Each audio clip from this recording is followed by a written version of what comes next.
রাত্রে যদি তাহাজ্জুদ নামাজ আপনি পড়তে চান, এখন থেকে ইচ্ছা করছেন যে আপনি তাহাজ্জুদে উঠবেন, ফজরের আধা ঘন্টা 1 ঘন্টা আগে উঠার চেষ্টা করবেন, তাহলে আল্লাহ রাসূল সাল্লাল্লাহু আলাইহি ওয়াসাল্লাম বলেন যে বিতির নামাজকে তোমরা রাতের শেষ নামাজ বানাও। অতএব আমরা বিতির নামাজটাকে রেখে দেবো, বিতির নামাজটা পড়বো না, মানে 1 রাকাত বা 3 রাকাত যেটা পড়া আপনার অভ্যাস আছে সেটা আপনি পড়বেন না। কখন পড়বেন? একদম যখন আপনার তাহাজ্জুদ হয়ে যাবে, যখন আপনার কিয়ামুল লাইল হয়ে যাবে, একদম শেষে আপনি পড়বেন।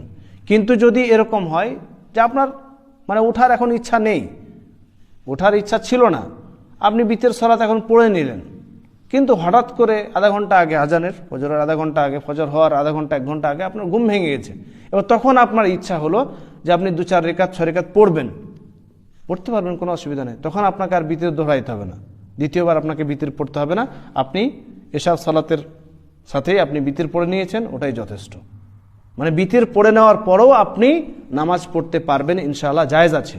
কিন্তু যদি আপনার ইচ্ছা থাকে যে উঠবেন আপনি, তাহলে বিতির সালাতকে আপনি শেষে পড়বেন, কারণ রাসূল সাল্লাল্লাহু আলাইহি ওয়াসাল্লামের হাদিস রয়েছে বিষয়ে। বুঝতে পারলেন? জি।